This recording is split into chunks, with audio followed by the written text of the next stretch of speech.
Hello, everybody. Welcome to the 2024 Boise Entrepreneur Week Pitch Competition Finals. We're about to get started here. Thanks for joining us tonight. We've got a full house. It's going to be a lot of fun. For those of you tuning in on the live stream on BEW Live, thanks for being here. We're going to get started in just about 10 minutes.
This will be the last time that I ask this of you. If you're sitting in the back of the room at a table or a standing high top, we'd love for you to fill these seats. We have some front row seats.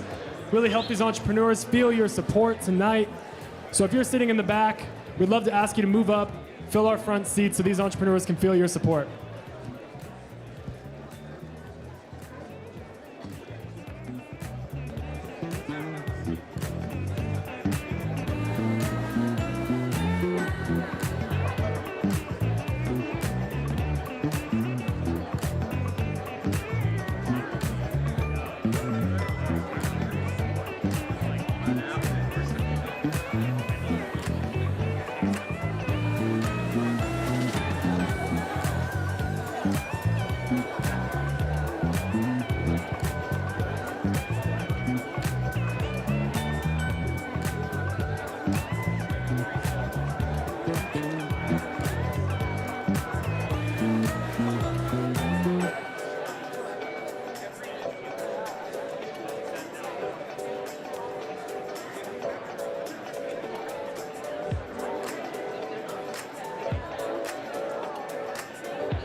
We went from a very small community-based event to Idaho's largest entrepreneurial event.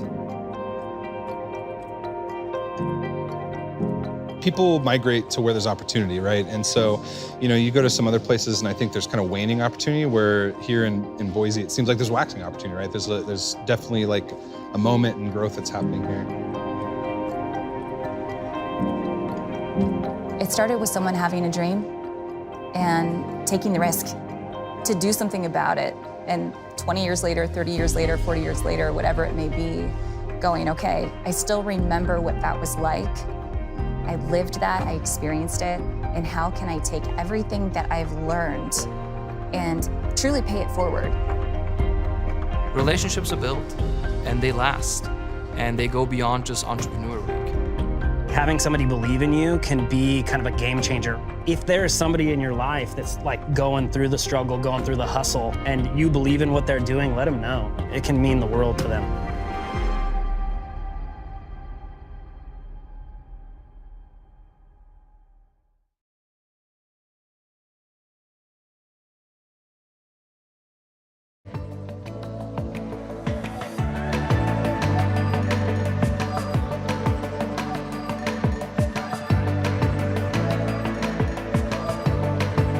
Boise, how are we doing tonight? This is quite the crowd. Thank you all for being here, and happy Boise Entrepreneur Week. My name is Jacob Grinwis. I'm co-chair of Boise Entrepreneur Week, and it's my honor to welcome you here tonight to our 2024 Boise Entrepreneur Week Pitch Competition Finals. Thanks for being here.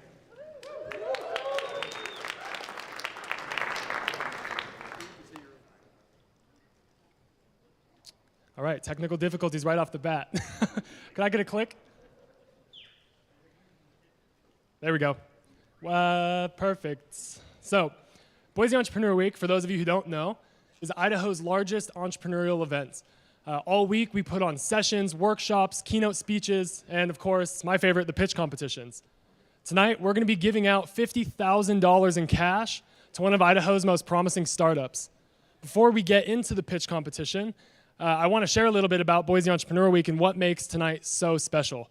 Because tonight truly is a milestone for this program, for Idaho, and for this entrepreneurial ecosystem. So again, I'm super grateful for all of you choosing to join us on your Thursday night. Boise Entrepreneur Week this year is set to surpass a major milestone, $1 million in cash given to Idaho startups. Now, that metric is pretty impressive, and it's not one that we, the organizers of Boise Entrepreneur Week, own. This metric is shared between our sponsors, who put the money up front to support these entrepreneurs, especially in these early stages, to the mentors who dedicate their time and volunteer to support these entrepreneurs and coach them so they can make the most of an opportunity like this, to the audience who shows up to support. Every time you register for Boise Entrepreneur Week, every time you fill a seat at one of our events, you support Idaho entrepreneurs. So give yourselves a round of applause for that.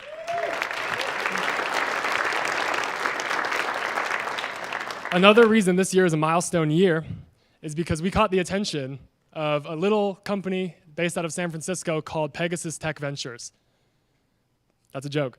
Pegasus Tech Ventures produces the largest pitch competition in the world, the Startup World Cup. They reached out to us last spring and said, we want an Idaho entrepreneur on this international stage to compete for a grand prize of $1 million. So we're doing pretty good Entrepreneur Week. We sent Ashley Crafton with Galena Innovations to go compete. And I don't know if you've heard the news. Have you heard the news? Ashley Crafton is one of 100 pitchers to make the finals. So she is going to take the stage, and she's going to compete against 100 of the world's most promising entrepreneurs. And if that's not a testament to the quality of entrepreneurship in Idaho, I don't know what is. So again, that's something we all celebrate together. Thanks for being here. Let's get on to the pitch competition. So each of our 8 finalists tonight is going to have 10 minutes to get on stage, to pitch their idea, and facilitate Q&A with our evaluators, who I'll introduce to you here in a moment. These entrepreneurs have been working for the last month with a mentor who is an industry expert in their categories and has been preparing them for this competition. So these are going to be some pretty good pitches. If they're anything like what we saw last night at Trail Mix, you guys are in for a real treat. And judges, you're in for a real challenge. It's going to be hard to pick the winner. Before we get started, I have just a couple more thank yous to our sponsors, Taleo Capital, Zion's Bank, Perkins Coie, Vinyl, Scoggin Capital Investments, SBDC, Alturas Ventures, and Trolley House Ventures. Again, without your support, this doesn't happen. So thank you for showing up, for sponsoring, and for betting on Idaho. Let's see. Okay, we're gonna have to figure this out. Could I get another click? Thank you to our judges. Again, I know you are all very busy people, so the fact that you volunteered your time tonight means a lot. You don't have an easy job. This prize pool is literally going to change the trajectory of one of these entrepreneurs' lives. And not just their life, but their families' lives. Not just their families, but their employees' families. And really the number is limitless. So thank you so much for being here to decide who wins this competition. All right, we'll click. That being said, I'd like to thank the entrepreneurs as well for dedicating all of your time and hard work. You have been through the mud to get to this point. You passed the first round of applications, which was evaluated by over 20 individual third-party evaluators. You survived the semifinals, which was a live pitch at Trailhead and the Startup World Cup Regional Qualifier.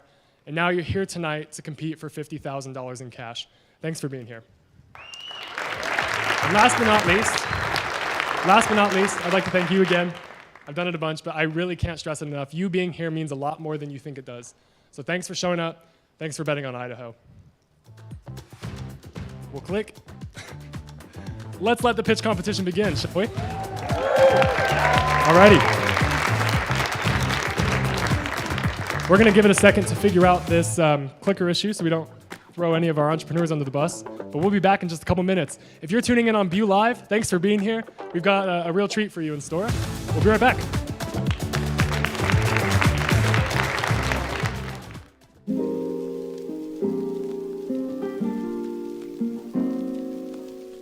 Welcome to Trailhead Boise. We're located in the heart of downtown Boise.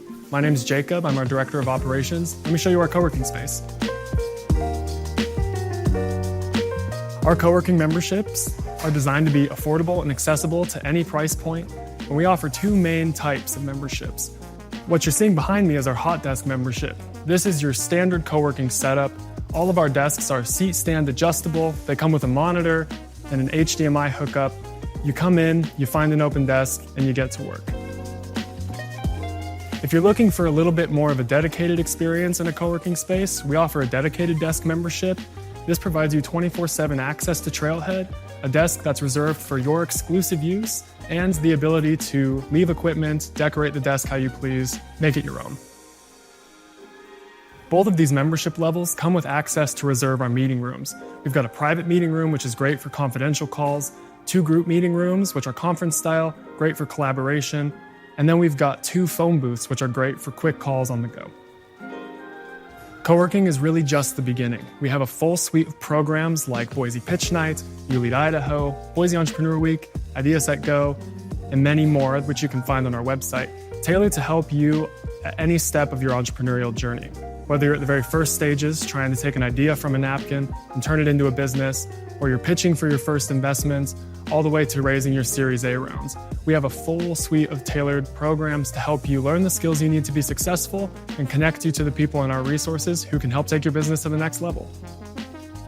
So whether you're an entrepreneur looking to start or grow your business, or a remote worker looking to switch up the home office and find community, we're probably a great fit for you. Check us out next time you're in downtown Boise.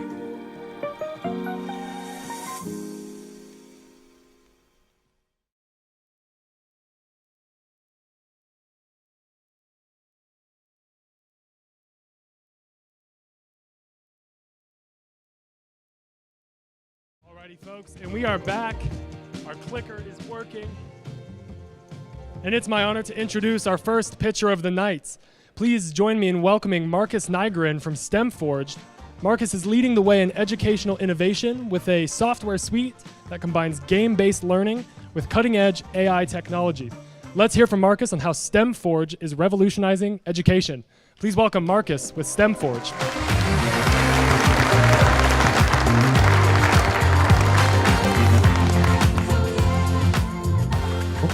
Hello. Can you hear me? Nice. Thank you.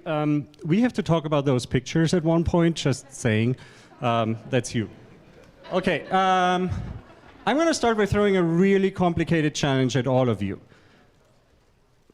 Try to remember a teacher that you had in school. Okay, if you can remember a teacher you had in school, raise your hand.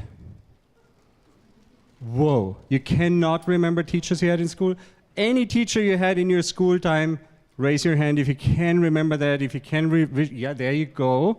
Okay. Woo. If you're homeschooled, your parents count. There you go. Okay, awesome. Now, one more time, raise your hand if you think teachers are fundamental in the education process. And we think the same thing. But let me... Uh-oh. Which of the 10,000 buttons is it? Let me try this. Ha.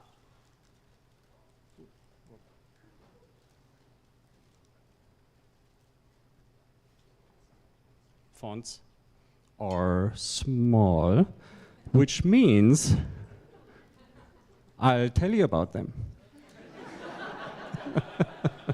Let me tell you about teachers. I'm going to keep this shorter. I have to. So, teachers is the profession with the highest burnout rate in the nation. There is no other job that is having a higher burnout rate right now. The school system is under tremendous stress, and that stress is being offloaded onto the teachers. Come on. There you go. Thankfully, there is a solution out there. There's a couple of solutions out there in the technology space that are looking very promising and helping with one of the biggest challenges that the teachers have, which is a ton of workload outside of the actual teaching in the classroom, as well as engaging the students, which we can tackle with AI on the workload side and with games on the engagement side. Let me show you how that looks like. This is a lesson plan. This is the StemForge lesson plan generator. And let me talk about this for just a moment. Almost nobody knows that a teacher spends about 6 to 8 hours every week to prepare the lessons for their classroom. They have to take the content they get from the state, the content they get from the school, and they have to mold it so it fits with their students. 6 to 8 hours. A lot of schools, more and more, are demanding now that the lesson plans are being submitted to the school before they are being taught, so they can keep an archive if a parent out there complains about what the kids learned there. So lots of stress, lots of extra work for the teachers right there, and this is what AI can do with this, and that works. Okay. 6 to 8 hours, let me show you what you can do in 40 seconds. So instead of starting with a blank sheet of paper or a lesson plan that someone else made 4 or 5 years ago and you bought it for $3, you can now essentially just tell us a prompt, what you want to see, grade level, and what we get as a result is a structured lesson plan with teacher view, student view, and an agenda that by the minute makes suggestions on what the teachers can do, how they should teach those classes, and how to bring and connect with their students on those activities. They can go in and they can edit them if they want to, but we find generally the results are pretty good on the first step, so we're bringing this down to less than a minute. On top of that, we provide quiz games. This is an example that has been made with the lesson plan at the same time. So this captures the questions and answers from that very lesson that the AI just generated for the teacher. And the students can go out and play. This is meant for the students to learn and repeat those questions and just have a fun time at the end of the class. Let me show you what else we're doing in that space, which is a bit more elaborate games. Because the single players are rather boring, so we have multiplayer games where the students throw water balloons at each other and run around. I'm not allowed to say shoot. And when they are out of their water balloons, they have to answer questions. Now I want you to take this in for just a moment. The student here is playing a game and learning. Can you imagine how this actually looks like in the classroom? Anybody jealous? Do you want a hint? It's very, very loud. This is some of the funnest things that the students will do during the day. And while this is meant for learning, we ought to assess them in the background if the teacher wants that, and we pass that data on to the teacher to tell them, hey, this is how the students actually understood your content. We have 2 major phases that we want to tackle. Number one, it's the teachers. This is a huge relief for teachers, and homeschooled parents is clearly a target there as well. They typically make lesson plans themselves anyway. And then we're expanding this to the students in phase 2. And I want you to step back from this for just a moment and think about what I just showed you. Why the lesson plan? Why are we tackling the lesson plan of all the work that a teacher has to do? And there's a big answer to this one. Because for us, the lesson plan is a portal into the classroom. It's a gateway. Once we understand what the teacher wants to teach to the students, we can now attach all those amazing technologies that are coming up as we speak. We are talking about quiz games, you just saw that, attached to the lesson plan. We are talking about AI tutors. We know what the kids should learn. We can now go out and do a personalized tutor for each kid based on that lesson plan. We can do a Spanish lesson plan for non-native speakers in 40 seconds. We can do a toned down lesson plan for slow learners. So that's why this is so important for us. I'm going to skip this because the font's so screwed up that nobody can read it anyway. And I want to show you something else later. We've been asked about the business model, and this is very straightforward. We are selling product in that space right now between $3,000 and $15,000 per school. The lesson plans are just adding on into the same area. We have two major competitors that are startups in that space. They are focusing on a very broad approach: lesson plans, rubrics, essay writing, AI detection, all those things. We are focusing on the lesson plans for the reasons I just mentioned. This is us. I've built the startup before, brought it up to $25 million value, sold it to HP. Grant has been in education all his life, and the whole team is passionate about gamify learning because they've been all experiencing this. See how many teachers we have in this group. We need help right at this time. This is crucial for us. We've been working on this for years. We are now already at $500,000 revenue. We have a government contract for the lesson plans. And what we would do with $50,000, it would expand our runway. But more importantly, it would give us the credibility when we go out pitching, which is exactly what we need to do. We found a fantastic opening into the schools. And let me end with something that I should pull up here. And this is from Administrator. I'm going to tell you this right now. This is a life changer because one thing that my teachers don't have is time to plan. Yes, they have a planning hour, but what you said up front, this will save so much. I'm thinking of a first-year teacher.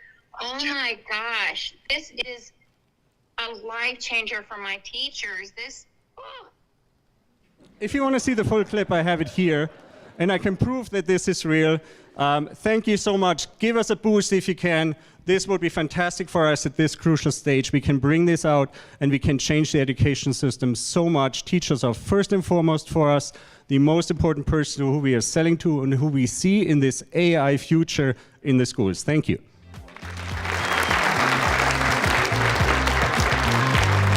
Judges, we have about 2 questions. Hi, Marcus. Real question. So one of the biggest challenges with EdTech is speed to market. The sales cycles for education is usually pretty long and there's a long tail on it. So do you believe you have any competitive advantage in order to accelerate that? Yeah, I mean, the sales cycle is long for reasons because it's one of the most fragmented space out there. One of our biggest assets is our resellers that we have ramped up for the last 3 years. They are selling our product right now. And they're very excited to list the AI product. They say this is the most fundamental product we've ever brought to them. And they're all going to help us with marketing campaigns and go in as hard as they can. The reason why the sales cycles are so long is connections. Everything is sold through connections, but through our resellers, we have those, and we're going to push really hard.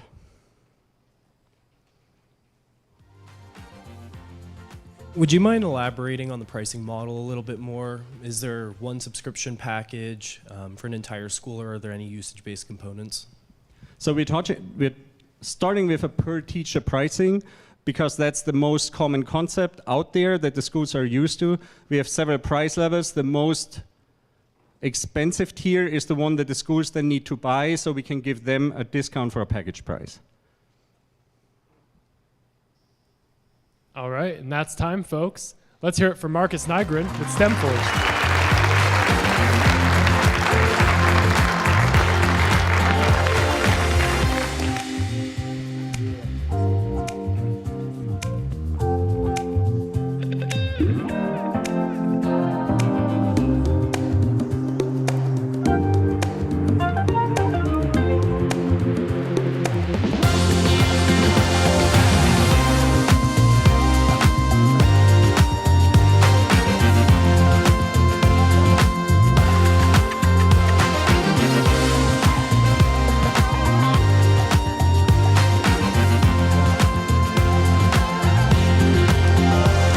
Folks, next up we have Nick Hepworth and Jay Kim, the co-founders of Subbit, a platform that is transforming how subscriptions are managed by creating a dedicated marketplace that benefits both consumers and local businesses.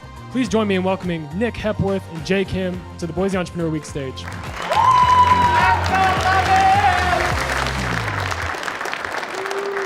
Just testing my mic works, okay. Grab our second mic, 1 second. Hi, my name is Nick Hepworth. I'm the CEO and co-founder of Subbit. Hi, my name is Jay. I'm the COO and co-founder of Subbit. And we're an online marketplace for subscriptions. So before we get started, I want you to think about things that you pay for on a repeat basis right now. Things like the coffee you pick up every single morning to the haircut that you get every single month. Now, these are examples of what could be considered subscriptions. Subscriptions are very normal. Ooh, very sensitive. Subscriptions are very normal. There's millions and millions of subscribers out there, subscribe to Netflix, Amazon Prime, whatever it might be. But people are growing more and more frustrated with subscribing. So we went out, we asked 500 people, what don't you like about subscribing? And the results were overwhelming. We found out that there's an overall lack of centralization in subscriptions. If you want to go browse the subscription that you want to, you got to go to the individual platform, browse what they exclusively provide. It makes things pretty difficult to find the one that you really want to. You don't have a lot of options. And this translates directly to management. If you want to manage your subscription, you got to go to the individual platform, go through about 5 different windows to see where your cancellation button is, how much money you're spending every single month, whatever it might be. This ultimately makes things in discoverability and subscriptions very difficult. Ooh. And we talked to a bunch of small business owners and we said, okay, if you want to offer your own subscription, what does that look like? And we found out that they overall feel underserved in the ability in offering a subscription. They lack the tools for easy implementation of offering their own subscription as well. And they don't have a lot of ways to keep their customers around. We want people to rethink subscriptions. Introducing Subbit. Subbit allows you to subscribe to all things local, all in one place. Easy as choosing the subscription that you want to, setting your preferences for the interval of how long you want it, monthly, bi-monthly, whatever you want to do, and then how many cups of coffee you actually want to subscribe to for your caffeine addicts out there, and then you got your haircut appointments that you want to set up, and then subscribing and managing that subscription from that point on. All of this while giving the small business owner all the tools to run their subscription business from a dashboard, seeing how many subscribers they're making every single month. We give them all the tools to run their subscription business for their small business. Subbit, plain and simple, gives customers complete control over their subscription experience and small businesses an easy, direct way to offer subscriptions. And here's the market for small businesses. Within the country, in the United States, there's about 33 million small businesses, 10 million of them that are actually able to offer a subscription. And Subbit's immediate focus are the following industries, including fitness, beauty, pet care, which amounts to about 2 million small businesses. And these are the specific values we bring to our sellers, starting with providing an easy, direct way to sell subscriptions like you've never seen before, while also providing them with the tools necessary to fully list, manage, and monitor those subscriptions. There's also no upfront cost to joining Subbit. It's completely free to join. And we also give sellers a sense of security in knowing that there's guaranteed income. Before sellers even join, we make sure that they already have a subscriber. And lastly, although we are an online marketplace, we want to make sure that we create an in-person experience. So we set up each of our seller stores with these custom personalized QR codes that's set up on their countertops for their customers to simply scan to subscribe. And here's the consumer market. We see that people are subscribed now more than ever, and the number is exponentially growing. And the complete subscription market is estimated to be about $1.5 trillion by next year. And these are the specific values to our buyer side. We like to call it the 3 C's of Subbit: convenience, choices, and control. The specific ways we've implemented that are through discount campaigns, creating that one central platform for all things subscriptions, and providing complete transparency. I'm sure many of you guys have experienced having a hard time finding the button to cancel, like Nick outlined in the earlier slides. We know that frustration, so we made it super easy to cancel at the click of a button. Now, this is my personal favorite slide, how we make money. The first way is a freemium model, where we take a 9% cut from all recurring transactions. And then we have the premium model called the Seller Plus, where the fee is dropped to 7% in exchange for a $50 flat rate each month and provide access to advanced features, including our love. As far as the competitive landscape, we see that companies are recognizing the rise and the trend in the subscriptions, but Subbit does it better. And here's how. Subbit is a completely subscription-centered marketplace, tailored specifically to your small business owners for both services and products, while also giving them full power to control and manage those subscriptions. So here's our traction so far. We've had about 41 sellers go live. These are sellers across Southeast Idaho and Utah. We have half of those sellers using the Seller Plus model that Jay brought up before. And if you'll bear with me, we went out yesterday and successfully set up about 15 sellers here in Boise. So those are our first sellers in Boise, so that was a big deal for us. We have about 175 LOIs. These are sellers just waiting on certain functions and features that we're just producing ourselves. Then we have massive buyer engagement, about 1,500, 2,000 monthly visitors just visiting the website. These are also buyers simultaneously engaged, looking at new deals that they can subscribe to. And we've been able to provide work opportunity for hundreds. We're in a part of the state where internship and startup experience is pretty rare, and we've been able to get a bunch of interns helping us out, working on this project and growing their experiences as well. Now, what will Subbit achieve by winning these funds? We have 30,000 of this going towards sales and marketing, dedicated outreach reps, letting sellers know that they can actually use this service, and this is a tool for their small business. We think that buyer and seller education is a huge deal, and if we can get this into more people, just awareness, we think that this can be a pretty big opportunity for their business. We think we can increase our sellers by about 387%. And we're going to be investing a lot in inbound marketing, again, seller education campaigns to make sure that these people are aware that they can use this tool. The other half of this is going to go towards product development. We are a customer-obsessed company. We're always working with our sellers. We're always working with our buyers. We're trying to understand the problem that we're solving and the problems that all these different business owners are having on top of this. So we're going to be investing a lot into our user experience, a lot into our user interface, and we're going to be investing a lot into our dev operations just to make sure that everything can move more seamlessly. We think this can increase our speed by about 120% and our quality on top of that by about 100% as well. And all of this is just to keep our team around. You got to remember that when you're building a startup and what we're trying to do, the founding team that's bought into the vision of what you're trying to do, it's very important to keep them around with what you're trying to do. Here is that team exactly. We've got myself, Aoi Kiriki, he's out there somewhere, and then we've got Jay, our COO, Benjamin Hinchman, our lead backend engineer and chief scope officer, then Isaac Radford, our full stack developer and internship team lead. And here's our advisors. We've got Jason Earl, who's also here. He has managed multiple different companies, helped out with a lot of different individual startups, whatever it might be. He's trained executives at Google, General Electric, Caterpillar. He's been tremendous in connecting us with the right people and getting us in the right places. We also have Kevin Tallman. He's the CEO at Mango Voice. He's kind of a focus on a vertical scale, so he wants us to really choose our industries and keep us focused on what we can do best. He took Mango from about 300 medical offices to about 10,000, and that was all inbound. We have Rob Tejan. He's been an advisor since the beginning, teaching us how to articulate Subbit, how we should grow these things the right way, and think about what our product market fit is.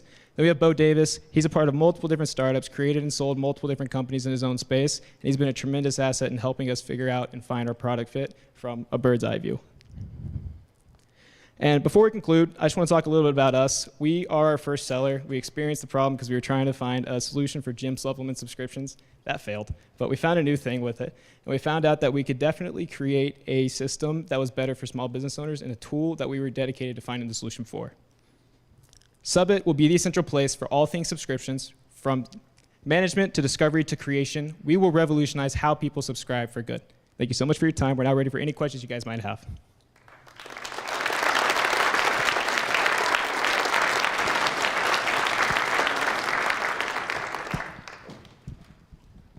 Judges, we have time for about 3 questions.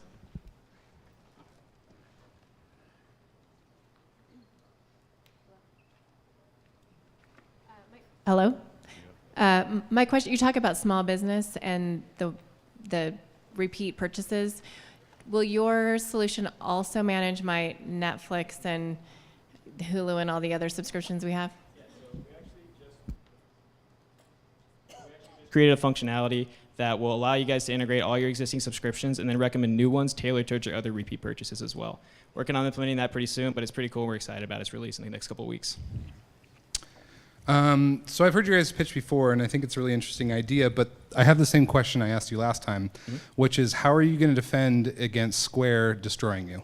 Yeah, so when it comes to Subbit, and at least what we found, we looked into different integration pathways and everything that we can do as far as functionality, but we found out that the Square subscription system sucks. And we went out there, we asked hundreds of people about it. If you want to offer a subscription on Square, it's not the best system to do it. So we can fill that need, find out what we can do to integrate if that time comes, but we're very confident our systems are better, and we're working on different IP protections to do so.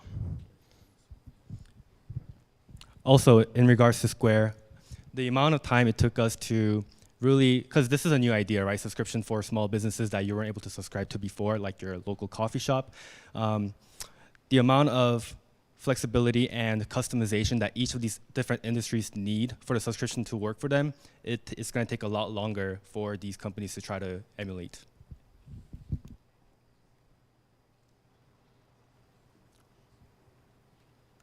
Ready for any other questions?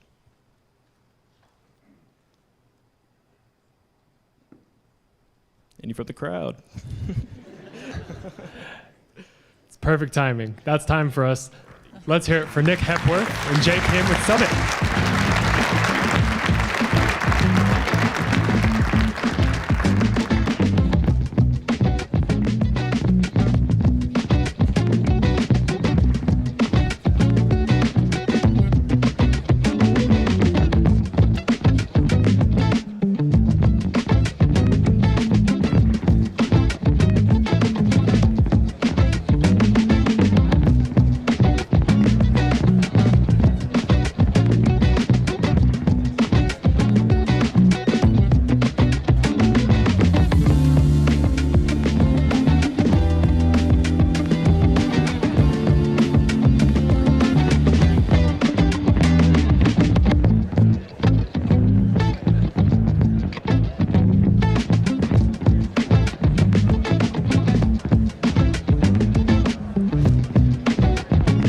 folks. We're going to move on to our next pitcher.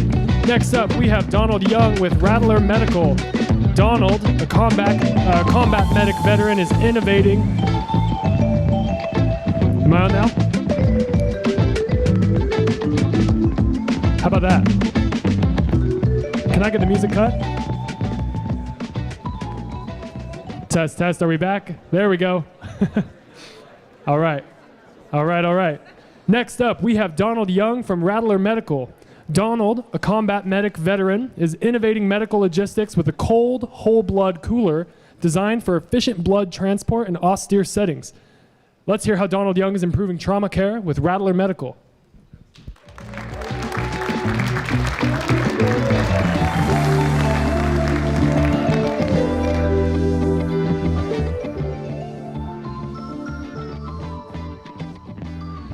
How about now? Okay. Hi, so I'm Donald Young. I'm the founder and CEO of Rattler Medical. I spent 12 years in the Army as a combat medic, and during that time I saw a transition. We went from giving IV fluid to combat casualties to giving whole blood. And while IV fluids are great at increasing pressure to help with perfusion, IV fluids don't carry oxygen to allow the perfusion to actually occur within the vital organs, such as your brain, your heart, liver, lungs, kidneys, and things like that. So the number one cause of death on the battlefield currently for the US military is uncontrolled hemorrhaging. As a medic, I can stop that. I can put a tourniquet on, I can plug holes, I can keep you alive. The downside is I didn't have blood at the time. So between 2001 and 2011, there were over 1,000 preventable deaths between Iraq and Afghanistan. These are individuals that were shot, had a traumatic amputation, or something went wrong where they lost a lot of blood.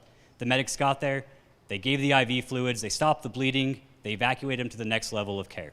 Unfortunately, with the time frame that was there, permanent damage was already done to their lungs, their kidneys, and other vital organs that would later cause them to die down the road, which was the problem. So currently over 1/3 of traumatic casualties, both civilian side and military, are already in need of a blood transfusion by the time they reach the doors of a combat surgical hospital or an ER. And that leads to 60,000 deaths a year for civilian, and that equates to over 900,000 deaths a year nationwide, or sorry, 60,000 deaths in the US and over 900,000 deaths worldwide. So our solution is a cold whole blood cooler. This is a prototype right here. It's small and compact and will allow a medic to carry up to 4 units of blood at a time. And being battery powered, on one battery, it can last about 72 hours. So it makes it real easy to plan your mission if you have a longer mission where you need longer cooling time and storage capability with having an extra battery. So as for our market size, there's roughly 108,000 medics in the DoD. That's between Air Force, Navy, Army, etc. There's 23,000 civilian EMS agencies, and less than 100 of those are currently equipped to carry blood and do blood transfusions in the field. And that includes ground ambulances and air ambulance platforms. So our initial market we're looking at is a $15 million market with our wider reach of 169 million, and then a total market in the US of 338 million. Globally, this is over a $5 billion market. So our go-to-market track, we're initially looking at US Air Force pararescue units. They do a lot of high-tempo missions, both nationwide, to support local communities and organizations, as well as globally for search and rescue missions, combat search and rescue, as well as humanitarian missions. And then we can push into the Army and Navy Special Operations medical units. That would include your Rangers, your Green Berets, Navy SEALs, and other high-tempo units like that. And then from there into the standard or conventional medical forces. And then we'll be able to push into civilian EMS, mostly looking at large agencies initially that have a large footprint, both urban and rurally, that they may have delayed response times or delayed transport times due to distances they have to travel or traffic they have to go through. As for our business model, we're looking about $200 a unit to manufacture our end-use product, with an estimated resale about $1,200 a unit. By 2028, we're expecting to sell about 5,000 units, which would equate to about $6 million in total revenue. Really sensitive. As for the market competitors, so the golden standard right now is the golden hour. So it kind of fits golden standard, golden hour. That carries 1 unit of blood and maintains that temperature for about 12 hours. Talking to our customers, both Navy SEALs, Army Green Berets, pararescue, they're like, yeah, it works great, but we need something that can carry at least 2 units of blood and last at least 48 hours. And with current market trends, the way things go, if I carry more blood or I increase my time I can carry the blood, my weight and size gets exponentially larger. It makes it very, very difficult for a single medic to carry more than 2 units of blood. Our device takes all of that, and with our technology, we're able to combine that into a smaller unit that lasts longer, increases the capability, and make sure that these medics have the blood with them that they can utilize when they need it, when they need it. As for our team, you have myself. I'm the CEO and founder. It's 12 years as a combat medic. I spent the last several years working for a company here in Boise as their R&D manager and taking products from idea to manufacturing to full concept and selling them. My chief business officer is Chris Brown. He's a Navy Special Warfare EOD officer, and he built a company here in Boise that went from garage to over $9 million in revenue in 2019. My chief operations officer is Graham Chesney. He was a U.S. Navy SEAL. The last few years of his Navy career, he advised the U.S. Navy's Critical Care and Austere Resuscitation Committee. My medical director or medical advisor is Steve Wolf. He was a Navy SEAL, got bored of that, became a PJ, got bored of that again, went to medical school. He's now a medical director and emergency medicine physician in Northern California, where he oversees several EMS agencies, tactical EMS, as well as some SWAT units as well. And then my tech advisor is Dr. Ralph Budwig. He was a mechanical engineering professor at University of Idaho.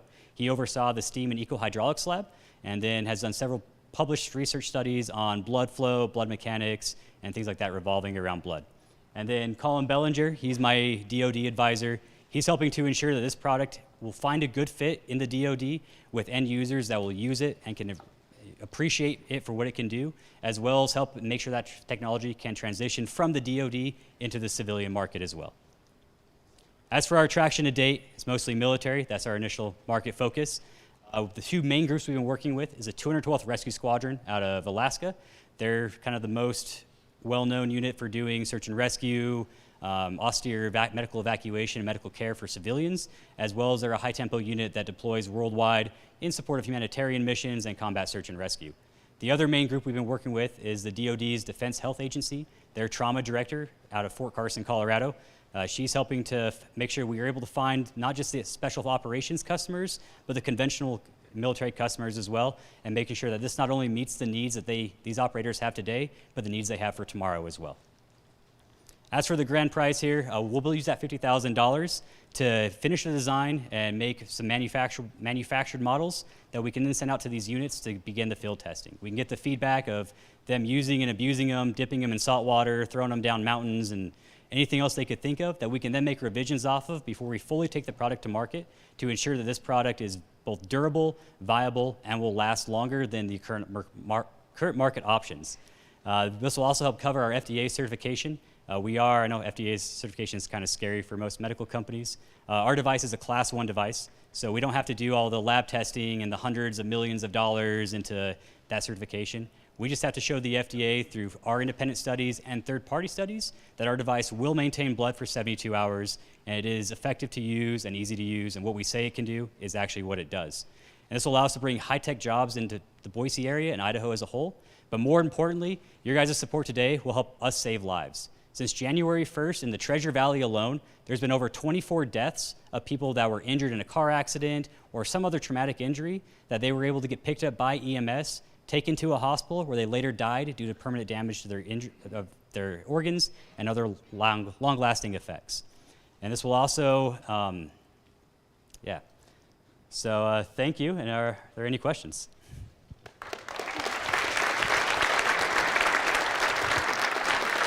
Judges, we have time for about 2 questions.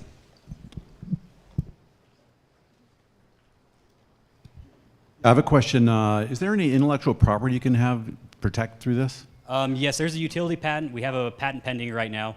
We are works once we finally finalize design and have it manufacturable ready to actually file the full utility patent on that. Question right here.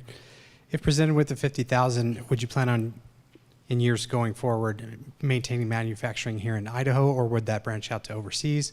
Or what is the plan for that going forward? Most of the manufacturing would still occur here in Idaho. As of right now, there's not a huge like silicone-based computer chip processing and manufacturing here in Idaho. I know that's coming up and that's growing now. So hopefully we'll be able to move that to Idaho and do all of our manufacturing here in Idaho to keep the jobs here.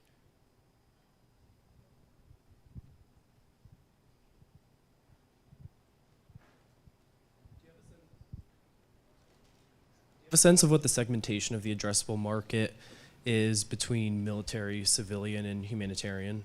Yeah, so military is going to be our primary target market. They have the deepest pockets to actually help with R&D and funding and have a little bit more patient with FDA certifications. That's going to be about 80% of our initial market, and civilian EMS will be about that extra 20%. And then we'll be able to move into NGOs, and once we transition out kind of that initial phase, the DoD will make up about 60% of our market, civilian about 30%, and then NGOs about 10%.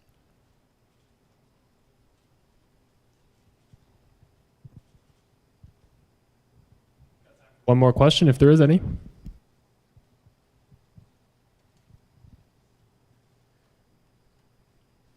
Alrighty, we'll call that time. Thank you so much, Donald Young with Rattler Medical Solutions.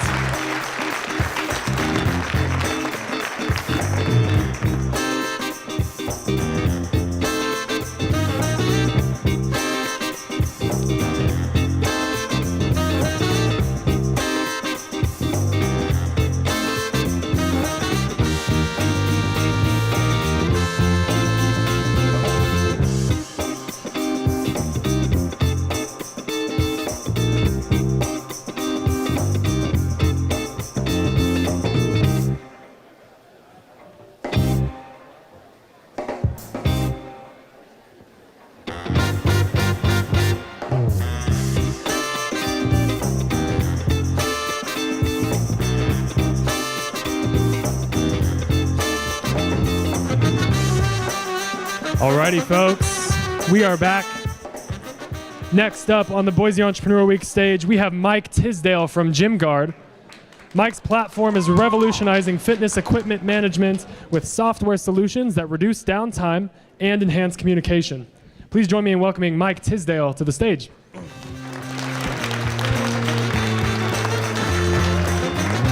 Hello, everybody. Oh, this one's a little louder, I guess. Thanks for coming, everybody. My name is Mike Tisdale. I'm the founder of GymGuard. Now, I have a question for you guys, and that is, how many people in this audience have actually touched a piece of fitness equipment or worked out on one in the last 2 weeks or so? Yeah, it's just about the whole room, right? So you are our end-all addressable market, and I'll explain why. We've all been there, like you see on the screen here. You wake up on a Monday morning, drag yourself out of bed, go to wherever you work out just to get there and end up with a situation like this, right? Broken equipment, treadmill won't turn on, whatever. You leave frustrated, and after you leave frustrated, if you're like 80% of other gym members, you don't even tell anybody about it. You just find a new gym to go to, and that's a big problem for a fitness professional like myself. So I want to introduce you to GymGuard. We're a software solution where we're simplifying fitness asset management.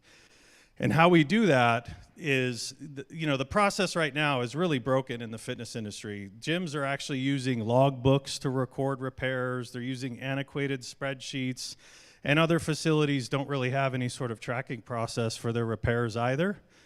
And it's wild to think because they're actually managing millions of dollars in assets using these antiquated systems. And so it creates a number of problems, right? I mean, it costs 5 times more money to generate one new member of a fitness facility than to keep the one you have.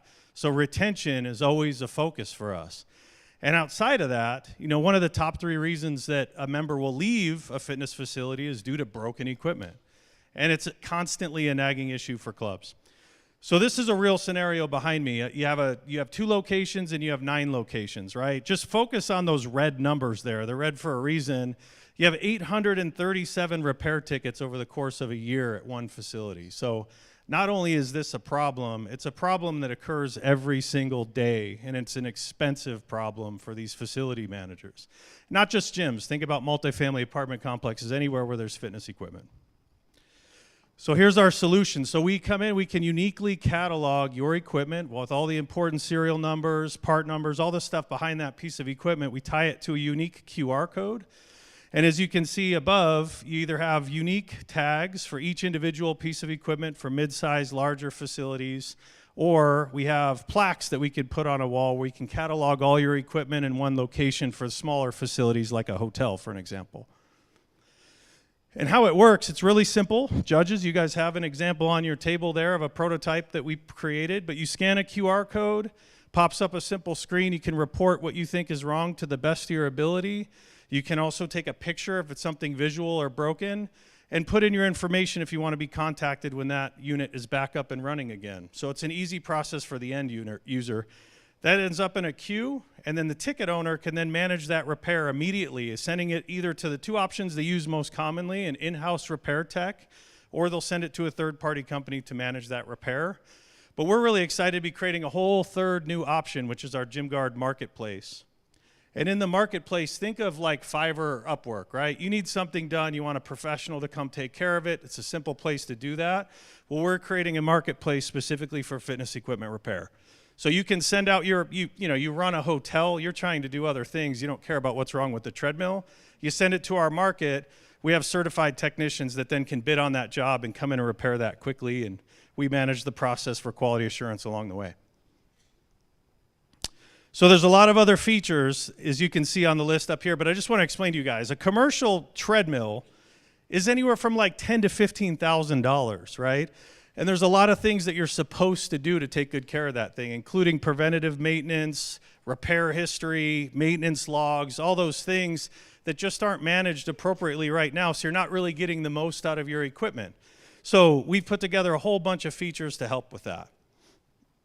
Now, some of those features are really proprietary in how we're trying to separate ourselves from some of the other competitors. There are a couple in the space.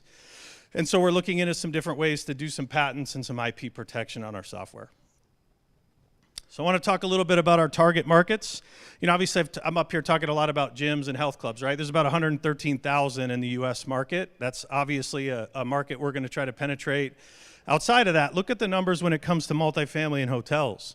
I mean, there's over 5 million apartment complexes in the US, and 2/3 have fitness centers. And the last thing they're concerned about is what's wrong with a treadmill, right? So target market, we really are uniquely straddling two different markets. We're both on the commercial equipment side of things, but we're also on the repair side with our marketplace. So as you can see the numbers here, they're both sizable markets, and we feel like we can penetrate both of those with the slew of features that we offer with GymGuard. Now, a lot's happened in this last year. Like any of you guys, if you have a great idea, right, you're like, who else is doing that? So we started off by digging in, interviewing anyone and everyone that we could, gym owners, maintenance techs, repair company managers, everybody, just to find that there really isn't a great solution or there's not a full service solution like we're proposing. So we got to work. I partnered with one of the largest equipment manufacturing companies in the Northwest.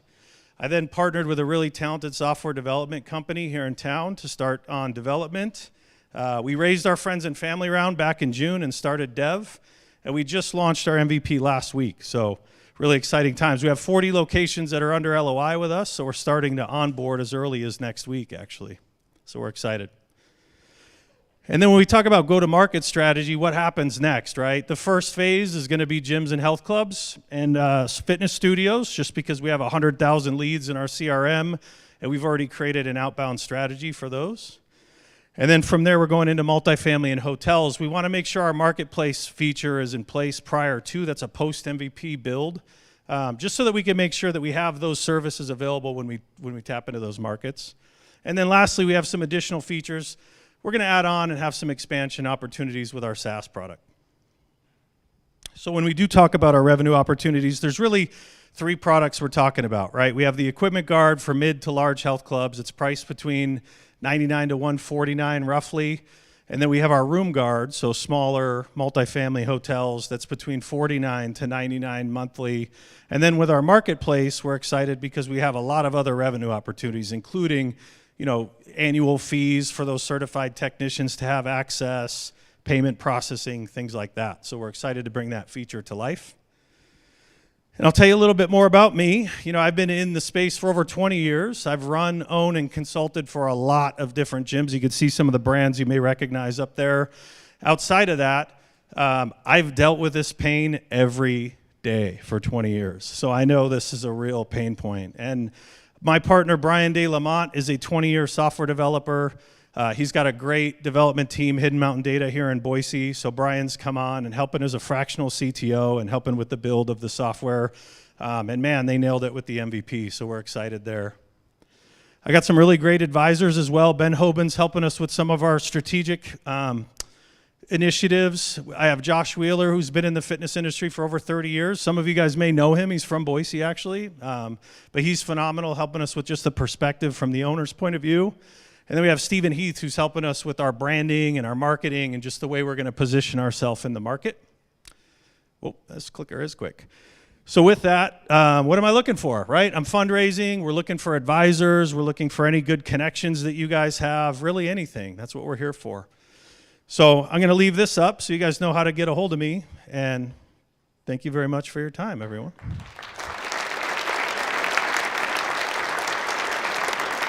Judges, we have about 2 minutes for Q&A.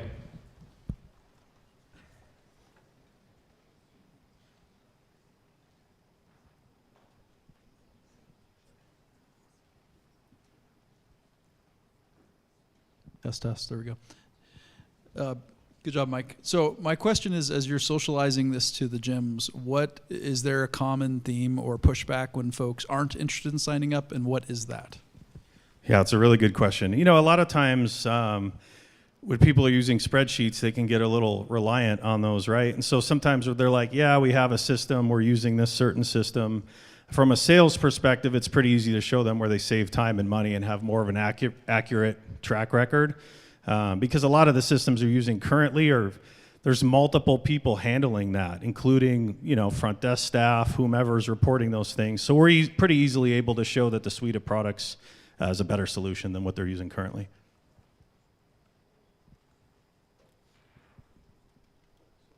Hello? Yeah. Joking. Question is, so on your business model, you said, what, approximately 80 to 140 bucks a month per piece of equipment or per gym? Yes, so SaaS model. So for mid to large health clubs, because they have so much equipment, we're charging $89 to $149 roughly is our target price point. We found that to be somewhat competitive in our marketplace. And we've really only found 3 competitors. 2 are in Canada, one's a small shop here in the US, and ours is more of a full spectrum product. So we'll charge more of a premium. And then on the smaller version, the Room Guard, it's $49 to $99, and that's what we'll charge monthly per location for, you know, multifamily hotels, things like that. So that must not cover the cost of actual repair of the equipment. So that's on top. Do you bill out for the actual equipment, or how does the billing work for actually fixing the equipment? Yeah, it's an awesome question. So with the asset management portion, we're managing the ticketing process and bringing the data across with those tickets and managing the assets. That's what the SaaS fee is for. As we build the marketplace, we have more of an end-to-end solution to manage the entire repair. And so we'll charge a portion and a fee for managing that repair cost between the owners or the managers and the actual repair techs themselves directly. Are you billing, or is the repair people billing? We're billing. Yeah, the repair folks can actually bid on a job, so they can say what it's going to cost, but GymGuard kind of is the matchmaker in between with the marketplace. All right, and that is time. Thank you, Mike. Let's hear it for Mike Tisdale with GymGuard.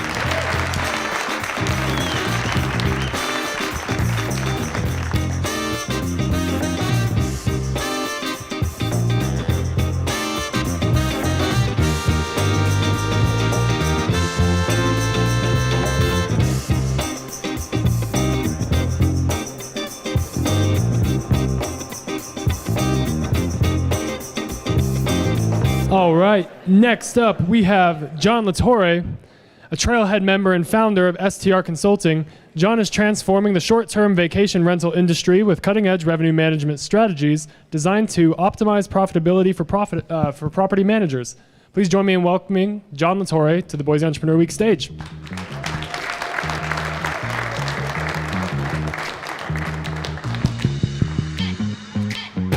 Everybody loves vacations, but what people love even more are billion-dollar valuations. And we're up next. My name's John Latore. I'm the founder of STR Consulting, and we do fractional revenue management in the vacation rental space. A little bit about myself before we get going. I've been doing revenue management in this industry for a decade.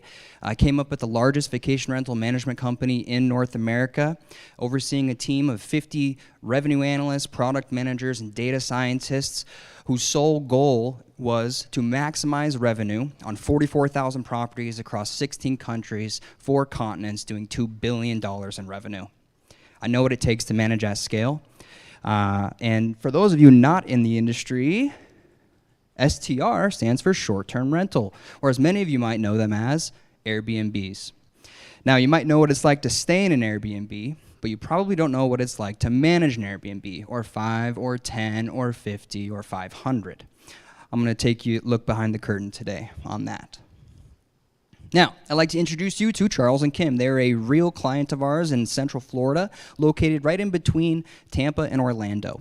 They manage 55 luxury lakefront properties on behalf of owners. Now, I want to make it clear, our clients are the property managers overseeing the homes that are owned by the individuals such as yourself. Now, there are 140,000 Charles and Kims throughout the world, and they all have the same problem.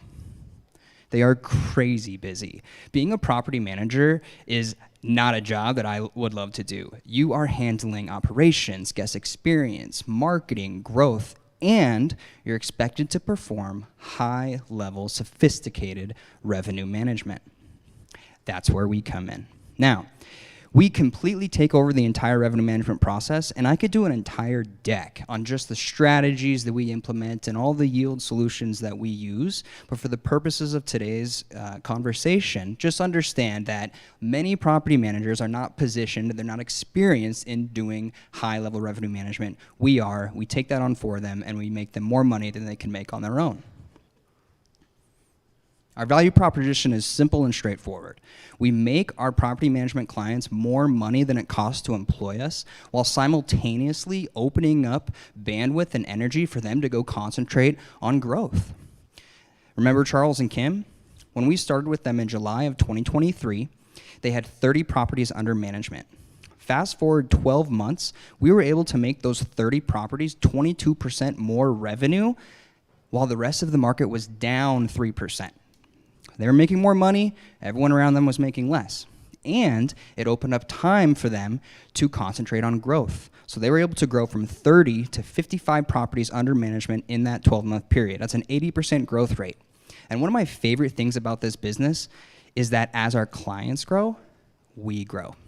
Right? So we're in opening up the ability for them to grow because we're paid per property. And so I like to say, if we never brought on another client moving forward, my company right now would be 20% larger than it is today because our client, we enable the client growth. Now, how does it work? We bring the client on, we evaluate how they've been doing. What have they been doing well? Where are the opportunities for optimization? How are they performing year over year, and how are they performing against the market? We then take those learnings and we implement high-level revenue strategies. I like to say we reset the foundation for revenue success. From there, we move to the active and ongoing stage of revenue management, which is where the monthly recurring revenue comes in. So they pay us every month per property managed to make sure that that property is maximizing its revenue. And from there, we also do custom reporting. We have proprietary data that we're able to share with them and able to keep that property manager educated, knowledgeable, and informed on performance on their portfolio and in the market so they can go back to that homeowner and say, here's how you're doing. Maybe you're down 2%, but the market's down 20%, right? So it's all about it's all about homeowner retention for these property management clients, and we support them with that by basically giving them the data and the ammo for those conversations. All right, whew, now the good stuff. All right, so this train's up the station, maybe. We're making money. We went from $0 to $65,000 in monthly recurring revenue in 13 months. And September numbers are just in. We did $72,000 in MRR last month alone. We have a 27% net margin on that top line. And the cool thing about this is we've grown with $0 spent in marketing. It's been purely referrals, word of mouth, and leveraging my vast network in the industry. Now, these projections are rough, right? We're looking out to 2030. I legitimately think we can do more than $50 million in top line revenue by 2030, but my team wanted me to be a little more conservative for the slide. We manage, have a nice little footprint in Hawaii. We recently have a couple units that we manage in Spain, and I'm really excited about the opportunity in Europe. I used to manage inventory all over Spain, Italy, France, Czech Republic, and Hungary. And let's just say this service is ripe for the property managers in Europe. But our bread and butter is North America. So, we operate in Mexico, Canada, Puerto Rico, and of course here in the States. If we're not in your favorite vacation destination managing revenue, we soon will be. We have a large pipeline of people that are ready to get going. Honestly, out into late November is when I'm having to push people as far as onboarding now because we have so many people looking to sign up. We make money in 3 ways. Onboarding. So when they come on with us, they pay an elevated fee to for us to rehaul the revenue strategy and reset that foundation for success. From there, we move to the monthly recurring revenue where they pay us per month to manage their property and be their back pocket revenue manager. They don't have to worry about it. They can go concentrate on other things, right? Operations, guest experience, growth, or sipping pina colada on the beach, whatever they want to do. We're going to take that on for them in the back end and do a better job managing revenue than they can. And finally, a lot of our contracts have performance-based incentives in place where if we lift performance above a certain percentage, we get paid on the back end.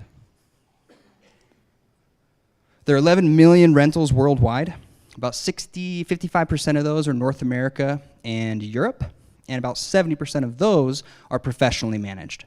That's our serviceable addressable market, and we calculate that to be just over $2 billion.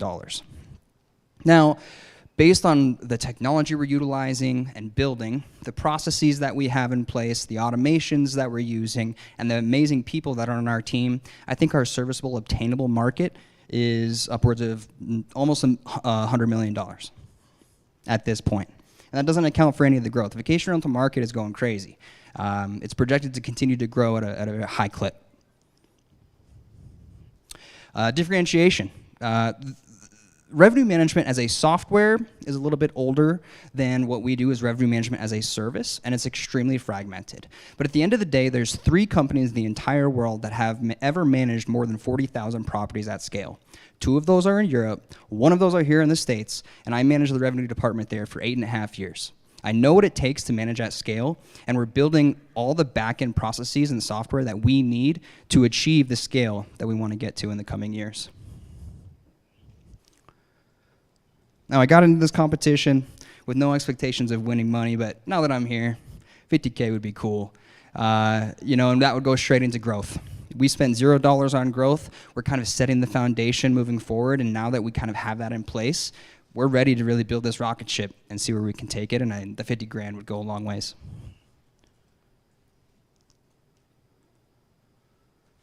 Thank you.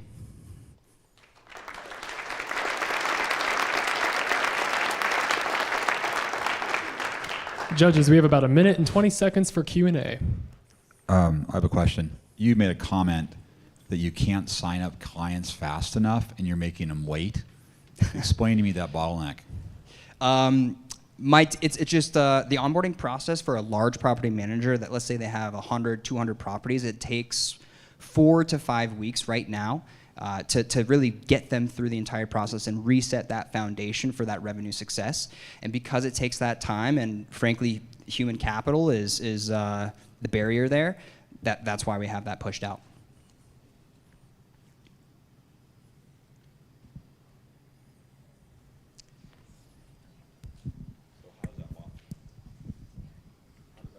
How does that bottleneck go away? I mean, that's a constraint on your growth. It is a constraint on the growth. It's a good problem to have, but we're fixing it right now. We're building the technology, and basically we just built some new APIs out to these different property management systems that allow us to ingest data quicker and get through the onboarding process faster. Could you expand on the competitive landscape and what makes your solution, differentiated? Yeah, so again, revenue management as a service is relatively new in the industry. Software came along about 5 or 6 years ago, right? And so there's the big 4 software providers in the space, but they're a software solution, right? So PriceLabs is the biggest one. They have 100,000 users across the globe. Those users go to PriceLabs. They say, hey, look, I love your software, but I don't have the time or energy to do this. Can you do it for me? PriceLabs says, no, we're a software solution, but here's John Latore with SDR Consulting. That's a service-based solution. So they actually send us customers. That's one of the ways we've grown with no marketing. And so they actually send the customer, to a plethora of revenue managers in the space. And we've had a really, really high clip of closing those deals, nearly 70%. And that is our time. Thank you so much, John. Let's hear it for John Latore with STR Consulting.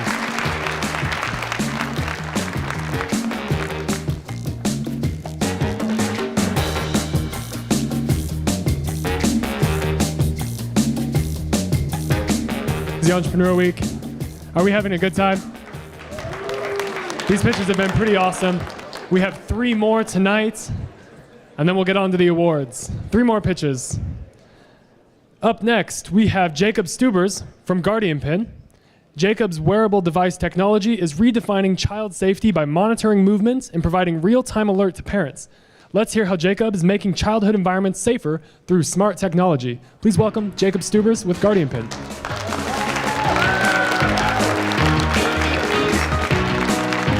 Hello, everybody, and thank you, Boise Entrepreneur Week, for having me. My name is Jacob Stubers, the founder of Guardian Pin. I'm very excited to show you what we're building here.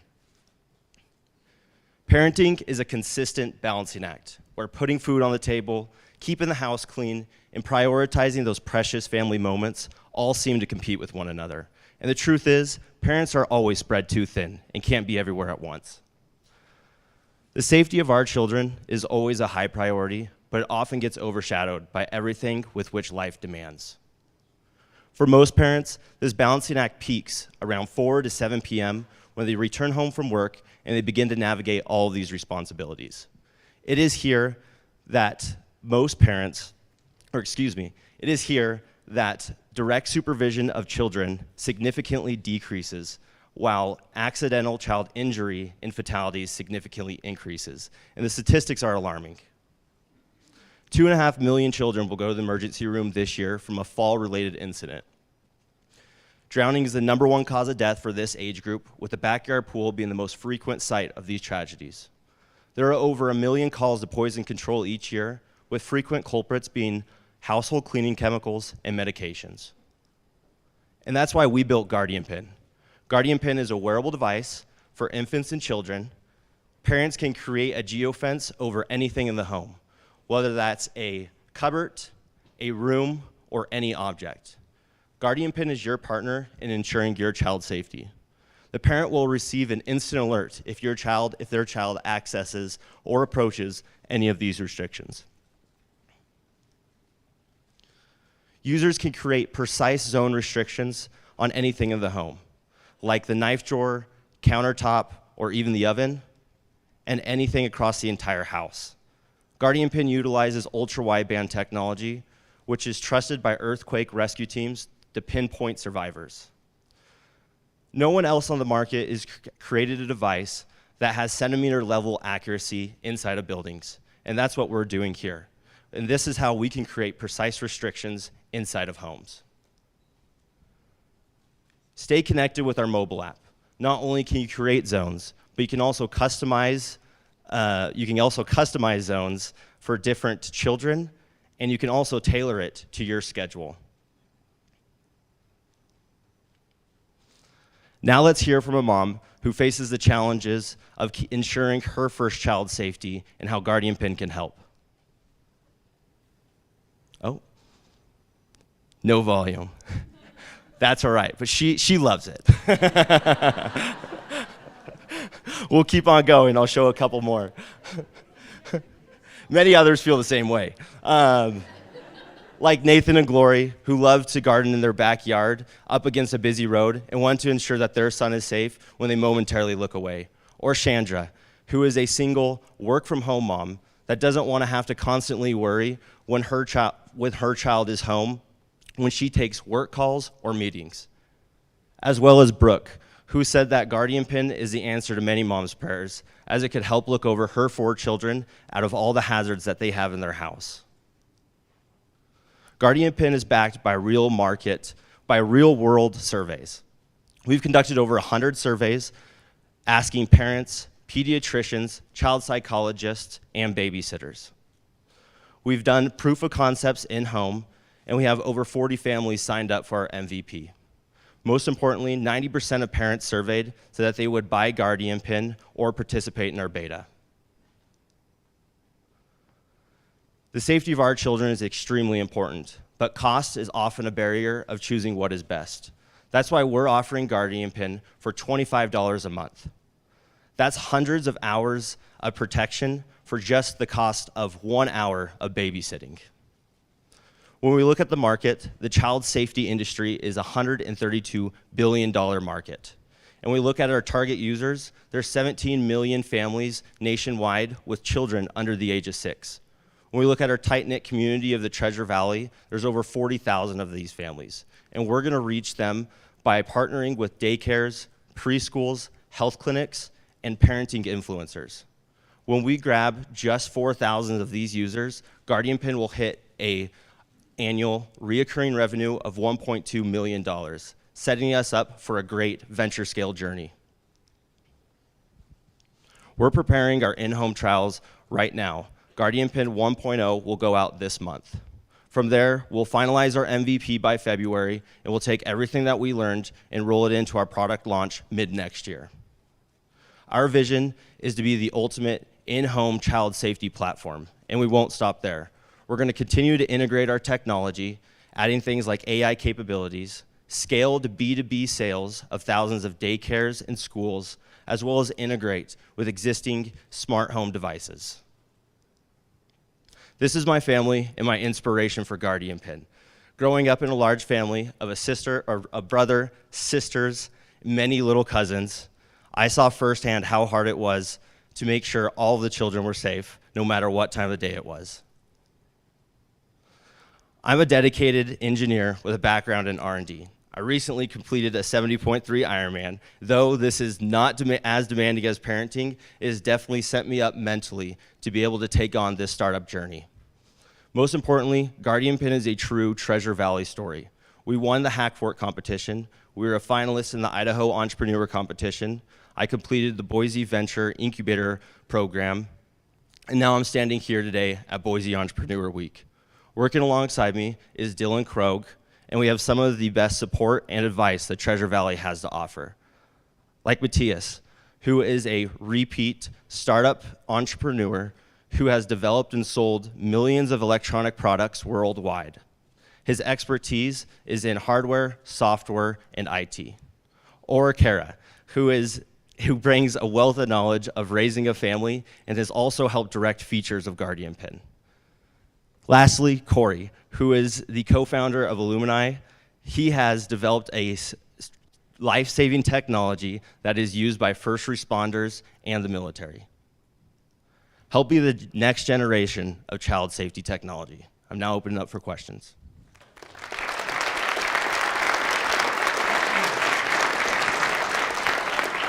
Judges, we have about 3 minutes for Q&A. Yeah, so I have a question.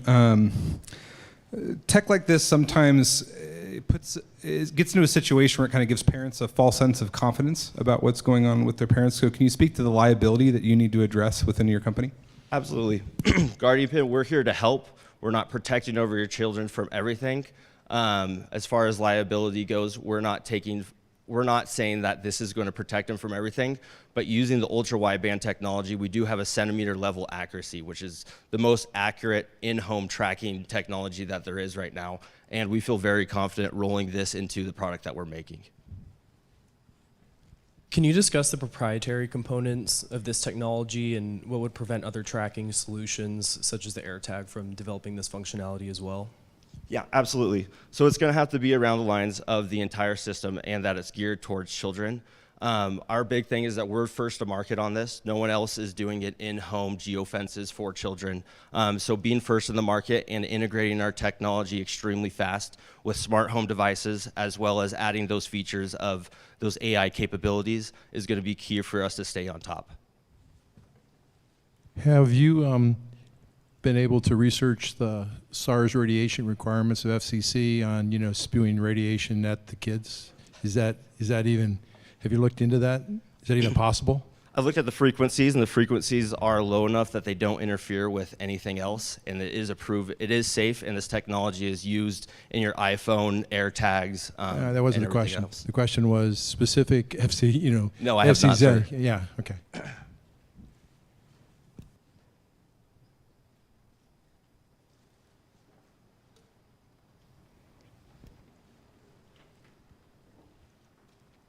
Can you help me understand what it takes for the parents to actually get this set up so that they have the right amount of accuracy and everything to know exactly where their kids are and get all of the hazards marked? Absolutely. So there's 3 home units that they'll use, and then there's 1 wearable device. Right now, the best spot for it has been on the back of the collar, just because none of the children actually reach back there and can grab it. And for older kids, we have it on the wristband. So once they have that, it will map out their entire home. It'll show where the walls are, and the parent, for I guess version 1 right now, they're going to take the wearable device and they're going to go to the places that they want as restrictions, and they're going to walk around and make that zone, just so it's very precise. And then eventually we want to move to making it completely virtual. So once you map out your entire house, there'll be enough accuracy that you can pick it on your phone and be able to have it as a restriction.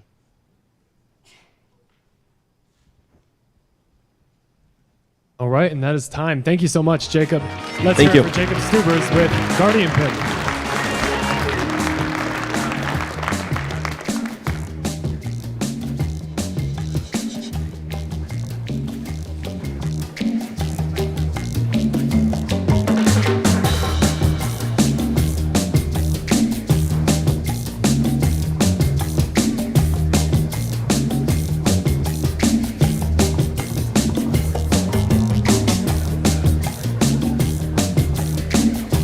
All right, next up we have a pair of co-founders, Matt Taylor and Will Foster from Dionysus. Their company is transforming event management with a software platform that enhances music festivals and other live events. Let's hear from Matt and Will on how Dionysus is enhancing the live event experience for everyone. Please welcome Matt and Will with Dionysus.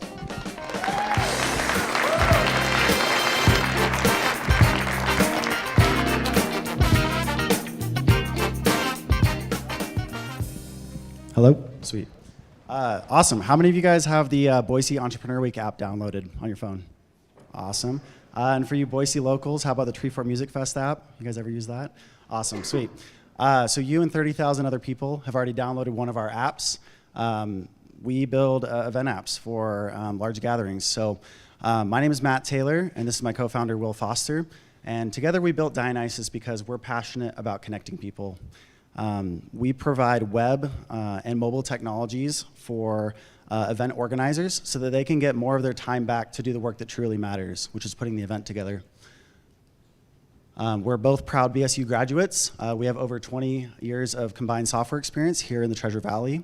And our journey began in 2015 when we volunteered to take over the code base for the Treefort mobile app. Over the last 9 years, we've learned a lot working with Treefort, learning what it takes for them to run such a large-scale event and how we can improve the attendee experience. We started getting notice from other event organizers, and they were asking basically, how can we get the Treefort app for my festival, right? So in 2019, we started to build Dionysus with the intent of just supporting more event organizers at scale. One thing we learned early on from working with Treefort is that event organizers waste hundreds of hours managing lots of data across a bunch of different tools. Combine that with their desire to have a custom branded mobile app that engages their attendees and tells them where to go at the right time and what to see is a pretty difficult problem. Many event organizers don't have the technical resources or the know-how to build something like this themselves. Combine that with out-of-date information and syncing their website and their mobile app together, it becomes very complex very quickly. There are a number of software solutions on the market and purpose-built things like spreadsheets, Zapier, and so on. These are all inflexible and don't really answer the problem that they're trying to solve. Dionysus functions as a single source of truth for managing your event. And through our platform, we have an admin dashboard and custom event apps that allow event promoters to engage with their attendees whenever they like, all without an App Store update. This past year, we built registration and ticketing that remove one more problem for event organizers to solve. We have advanced engagement and analytics for our customers, allowing them to reach their attendees when it matters most. And so far, we've supported a number of music festivals and business conferences. We've been steadily growing largely via word of mouth. We're both software engineers, so we've been building the platform in our evenings and weekends and just bringing on more customers as we've had capacity. Like Will just mentioned, this past year we worked on registration and ticketing. We really saw a need for event organizers to kind of have that all in the same place. And we talked to our existing customers, and they're pretty excited about it. You can see that we've been pretty steady, and then the 2024 to 2025 is a pretty big jump. That's what we project we'll be able to do next year, just upselling to our existing customers on ticketing revenue, us taking transaction fees. And this is pretty cool. So take ASHRAE, for example. They're a customer of ours. They had a business conference here in Boise, and we just did their mobile app. It went really well. And then next year, we're going to support all 16 of their regional conferences across the US, including their ticketing and registration. So significant add there. Let's see. So what sets us apart? We really like to get in the nitty-gritty with the event organizers. We recognize that they're experts at running live events, but not necessarily the technology side of it. And so what we do is we provide, they want their brand to be front and focus. And so we build the web technologies that they would otherwise have to spend tens of thousands of dollars to have built custom for them. There's other ticketing solutions, obviously, like Eventbrite, Ticketmaster, Dice, et cetera. A lot of those platforms have higher fees and aren't as customizable. They don't put our customers' brands front and focus. Hoova is another one for business conferences. By the time you kind of add all the features you want, it starts to become a bigger fee. And same thing, you're in the Hoova app. It's not a custom app with your brand. We make money in a few different ways. So historically, we've been doing an annual subscription-based model to have access to our platform, get those white label apps in the iOS and Android stores. And then we've been bringing on ticketing revenue, so we take a portion of the transaction for the ticket sales. And the cool thing about this is that it allows us to grow our revenue proportionate to the success of the events that we're supporting. So we want our customers to be successful because that's what makes us successful. And doing it this way is really cool because all of our customers' apps and all of the embeddable views that we put on their websites are all running the same exact code base. And so it allows us to maximize efficiency and just scale the business with just the two of us. We have a large opportunity in front of us. We estimate the total addressable market in our space is $114 million. We're focused on the $19 million that represents medium to large scale conferences and festivals in the United States. If we can capture just 3% of that market, that'll be a $2.8 million annual recurring revenue for our small business. As we go forward, if we win this competition, we'll use the $50,000 to get in touch with our next 50 customers. This will allow us to bring our app to hundreds of thousands or tens of thousands of more end users and enabling us to fulfill our marketing and sales services in our business. Further on in 2024, we'll incorporate customer feedback, build more attendee analytics, and additional features for our festival attendees to use. We'll continue using marketing campaigns and referrals to build our business. Over the next year, we plan on capturing just 1% of that market, which will not only make our business profitable, it'll set us up for exponential growth in the future. Over the past 9 years, we've saved event organizers hundreds of hours of data entry and eliminated thousands of pounds of paper waste.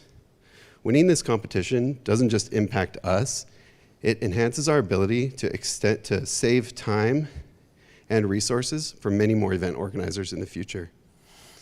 Here behind me, you can see just one day of Treefort in 2024. We have dozens of venues and hundreds of events spread across the festival. This data is always changing, and paper schedules become inaccurate as soon as they hit the press. Dionysus makes it easy to keep things up to date and in the hands of your users immediately. By building better software solutions, we not only empower our customers, we also save them time and resources, We foster community connections and build economic growth for the communities that we work in. Join us as we bring people together to create unforgettable experiences. After all, Dionysus is the Greek god of festivities. So thank you. Thank you.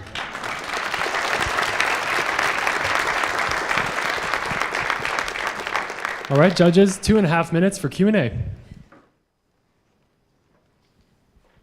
Would you mind expanding on the scalability of the solution, and particularly whether there's any customization work that has to be done for new customers or new events?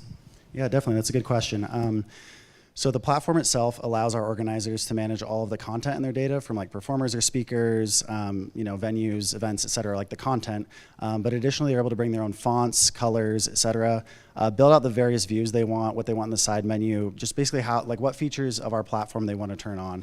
Anytime we build something new, we can roll it out to everybody, default off, and then turn it on for the people that want it. It's super scalable. It's built on a platform that scales horizontally, and it's very flexible. We haven't had any issues with scale. So.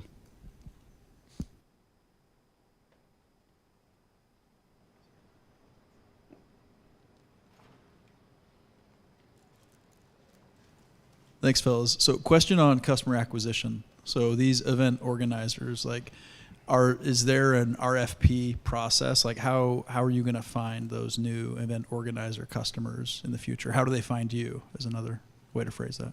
So far, all of our growth has been referral based. So that's actually what we plan on spending the winnings on, is generating targeted marketing campaigns and hiring a sales resource to reach the right people. Our sales cycle is sort of long. A lot of our events or a lot of our customers do yearly events. So we found the sweet spot is to hit them up usually right after they run their festival or their event, when they're open to change and before they choose a ticketing provider for the next year. A lot of times those ticketing contracts last a year long too, so we'll be hopefully using some of that money to unseat our competition like Eventbrite and Dice and buy some of those contracts out.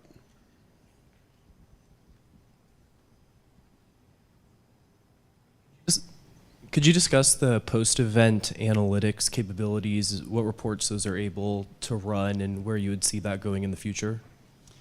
Yeah, so right now they can see live as people add things to their schedule. All the views are updated live, and they're able to see, like 80 something people use the app to say that they were going to come here today. Post festival, if they ask for it, we can generate reports that have, which users actually added those. One specific use case for that was ASHRAE.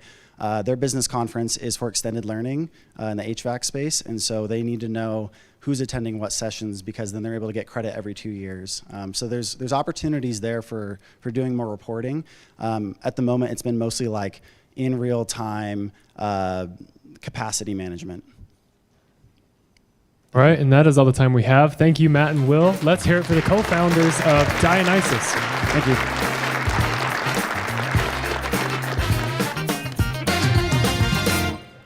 All right, Boise Entrepreneur Week, we have one pitcher left.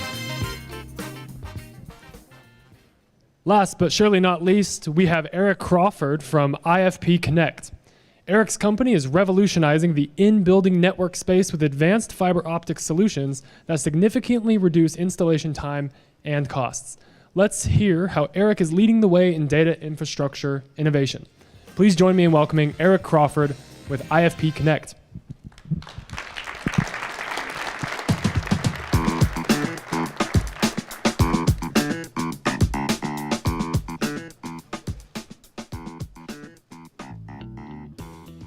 Hello. There we go.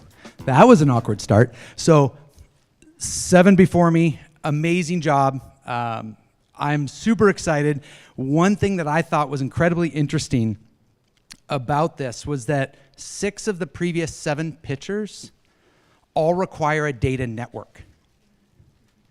And that's where IFP Connect comes in. So I spent 18 years running a low voltage company. And I will express to you that a data network is more important than heating. It's more important than cooling. It's even more important than running water. And I say this because I witnessed it. So imagine this. You said, you know what, screw DirecTV and Dish Network, I'm cutting the cord. I'm streaming everything. You went and bought yourself this beautiful 85-inch TV, and you said, this is the year that I'm going to host the Super Bowl at my house. Everybody's over. Your entire neighborhood, they're admiring your TV. You're down to the 2-minute warning. The game's tied. Everyone's ready. And your network dies. And you miss the last 2 minutes of the game. Or your son does online school. And during his final, the network dies. Or you finally landed that dream interview. And during that interview, right when they're asking you on this Zoom call to talk about your value that you're going to bring, your network dies for 10 minutes. I will personally vouch that at that point, that is the most important thing in your house. So what I'm going to do over the next 6 minutes is share with all of you what our dealers and us at IFP already know, that IFP Connect is selling the shovels for the next gold rush. And the miners, these miners that need the shovels, they are the AI companies, they are the streaming companies, and they are all of us that expect and demand that our network works all the time.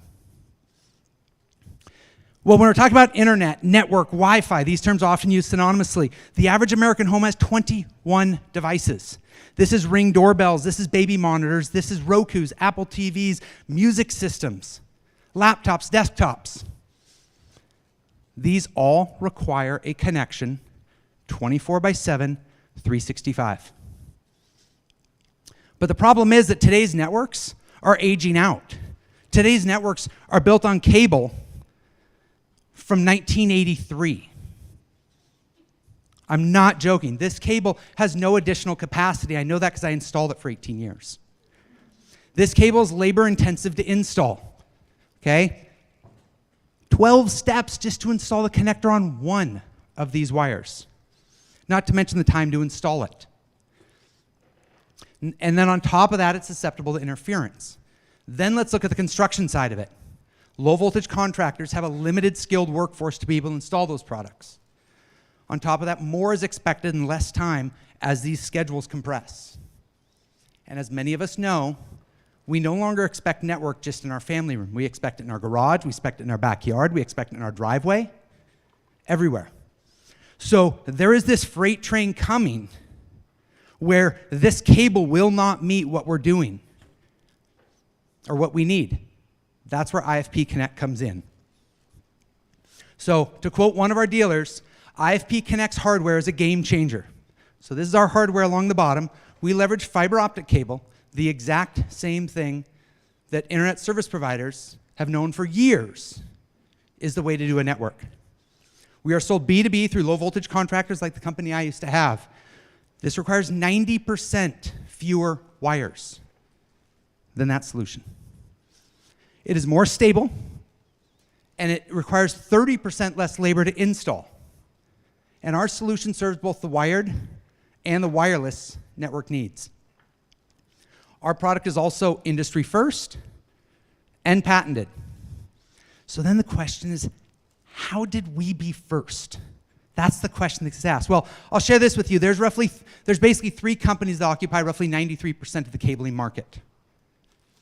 These companies are faced with an innovator's dilemma. They've been doing the exact same thing for 40 years. They have the tools, the distribution, the warehousing, the manufacturing equipment for this. So they are truly faced with the innovator's dilemma of why change? That's where IFP Connect comes in. We don't have the history and the sunk cost. Okay? We are patented, and our customers love our solution when they get to try it out. Next, IFP is ready.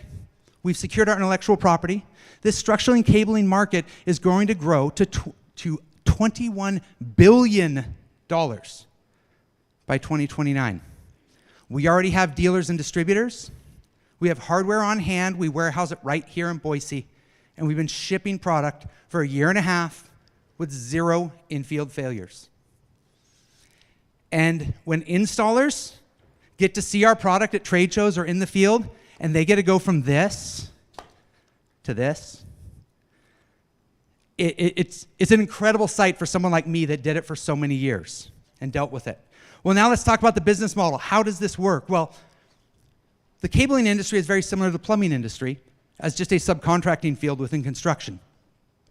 Years ago, PEX plumbing was invented, and that PEX plumbing revolutionized the way houses and businesses are plumbed by transitioning from copper to PEX plastic plumbing. As of 2023, that market was $7.6 billion. Kind of significant. IFP Connect leverages proven fiber optic technology. Okay?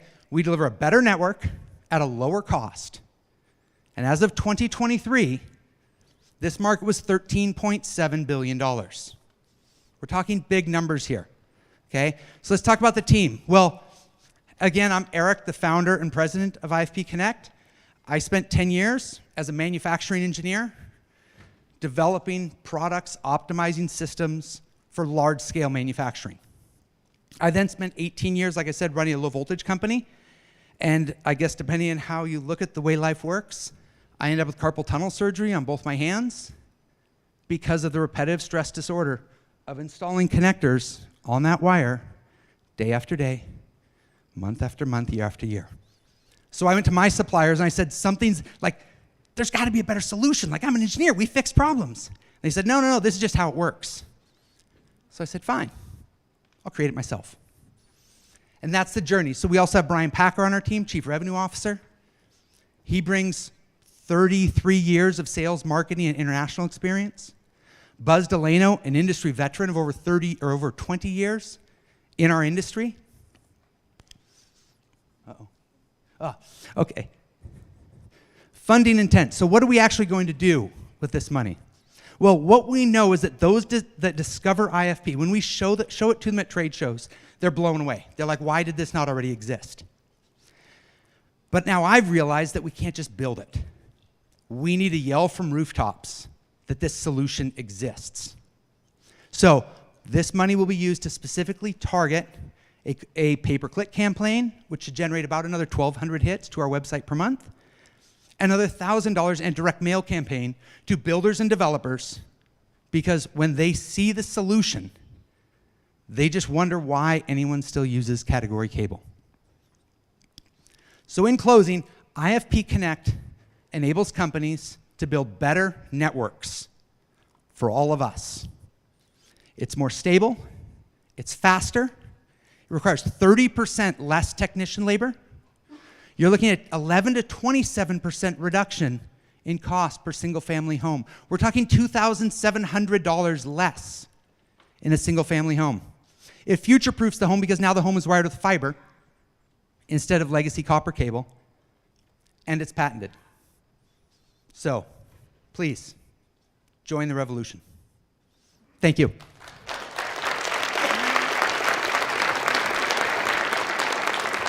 Judges, we have about 1 minute for questions. If you don't have any questions, I'm going to back up like 3 slides and start going through it again about how much I love it. Sorry. We'll Go ahead, Brian. We'll ask a question, Eric. Okay, thank you. Could you mentioned trade shows and talking to customers, but could you speak to revenue? Like what's that look like? So we just started, like I said, shipping product about 1.5 years ago. So we have a fairly long sales cycle because we're mainly focused now. So we did a test market. Now we're focusing on multifamily. And with multifamily, anyone who's involved in the industry knows it doesn't happen right now. So as of this year, we should wrap up this year with about, we're estimating right now about $55,000 to $60,000 in revenue, with some fairly significant projects on the horizon going into next year. Yeah.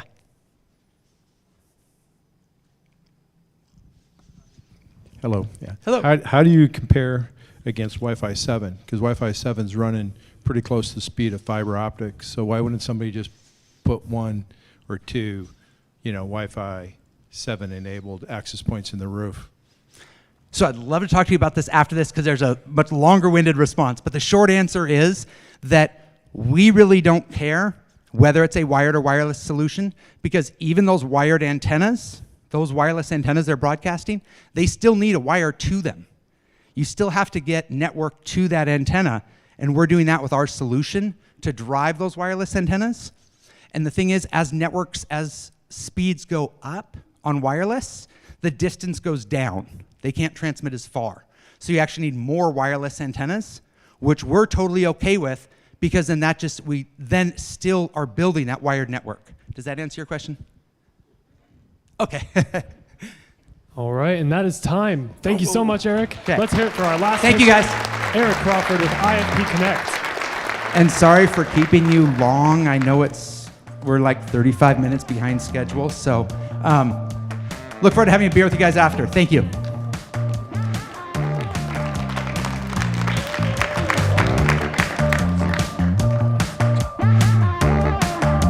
Alrighty, Boise Entrepreneur Week.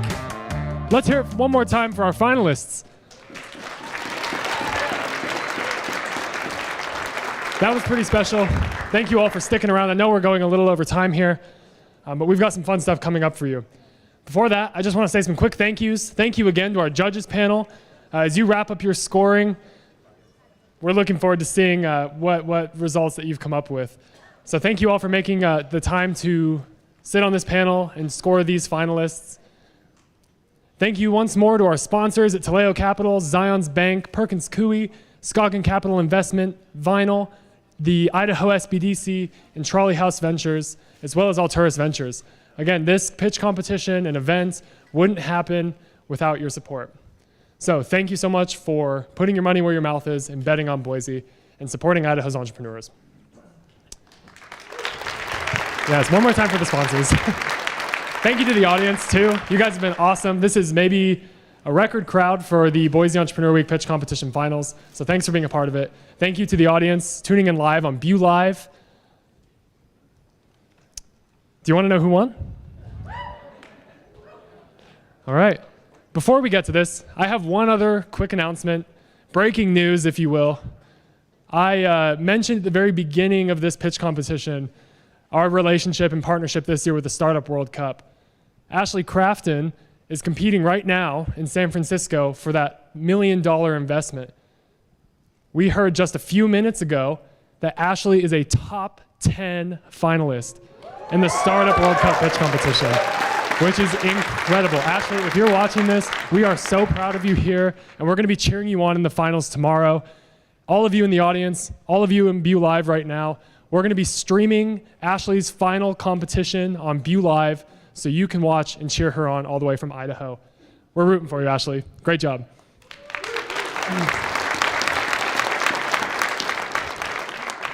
And speaking of winners, can I get a drum roll? And the winner of the 2024 Boise Entrepreneur Week Pitch Competition Finals will be announced at the block party right now. Sorry. I'm not. It's funny. But actually, we will be giving out over $150,000 in cash tonight to these Idaho entrepreneurs. So come have a drink, come dance. We'll have a live DJ, and join us to see who won tonight's pitch competition with a $50,000 grand prize. Yesterday's trail mix winner, again, $50,000 in cash and shelf space at Albertsons. We'll meet you down in the Jump Amphitheater in just a few minutes. Thanks for coming.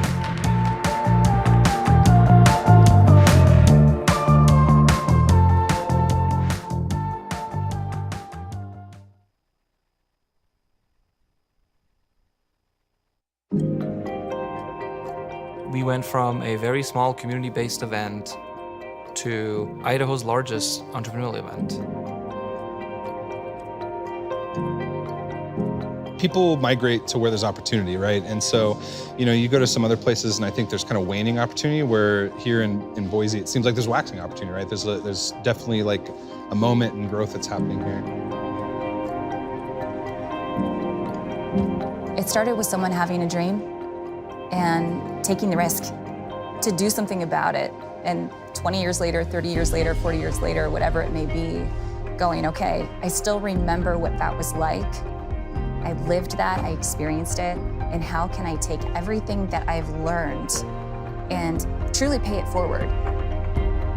Relationships are built, and they last, and they go beyond just Entrepreneur Week. Having somebody believe in you can be kind of a game changer. If there's somebody in your life that's like going through the struggle, going through the hustle, and you believe in what they're doing, let them know. It can mean the world to them.